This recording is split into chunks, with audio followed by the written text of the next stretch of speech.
Hey everybody, it's the peach tree again, and boy have we made some progress. It's the 2nd of August and it's time to do a harvest.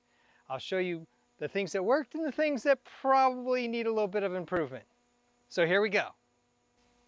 So even though I spaced the peaches, they just kept getting bigger and bigger and bigger. This peach looks pretty good and I just dropped it on the ground. I'll put that in the pocket. And even though I sprayed, and I would have seen that a week or so ago, it just went brown rot, mummified. As a tip, I didn't take this one off first. I just picked the peaches around it so that you're not dusting up the peaches that you want to get off tree that are good. And then after all the peaches are off, I take those guys down. Look at this guy here.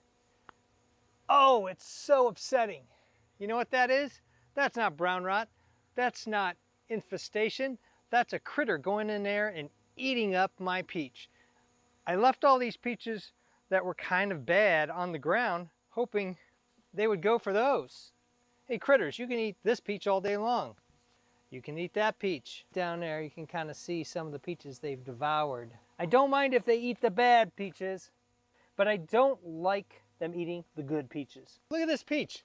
Absolutely beautiful. And this is about a baseball size, but I even have some that are softball size. I've cut them open and boy, are they delicious. In previous years, without the spray, this would have been totally infested with bugs. The treatment we did on the bark for the trunk and the branches worked pretty good, except for some reason, I guess I missed some of the treatment down here because I'm getting the same freaking thing that I hate. So I guess we're gonna have to spray this guy again to keep that from happening. But compared to last year, those bubbles, or whatever you want to call them, were all over the trunk. So that treatment's working also. We know we're pretty close to harvesting period because the peaches are intolerant of bruising. You want to harvest peaches as soon as they're soft to the touch and they've got that nice reddish, orangish tinge. Then you know it's time to pick and harvest.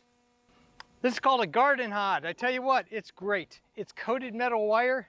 Wooden on side, got an awesome tough handle. I'll post it down below. If you're interested, this is a great way to carry your produce after you pick it and even store it inside. Because the mesh allows the air to get in there, it reduces the amount and speed of spoiling. Well worth the investment. So now you gotta get up here and twist off. Oh man, I know you can't smell it, but I'll tell you what, these things smell and taste awesome. And very few bugs whatsoever. That's damage from bumping up against a tree. This has been sprayed, so you want to make sure you wash it carefully before you eat it, or you can peel off the skin. So let me get the rest of these picked off and I'll show you the end result. So you're looking at what I just picked off the tree. It's about 50 pounds worth of peaches. There's another 50 pounds in the house and probably 20 pounds left on the tree. Thumbs up and comments, always appreciated. Thanks for watching. If you're interested in home gardening, home repairs, sports reviews and builds, designs of all kinds, making and breaking things. I even do costumes, cosplay, and props. Check out my channel and please subscribe, because you never know what you're gonna see.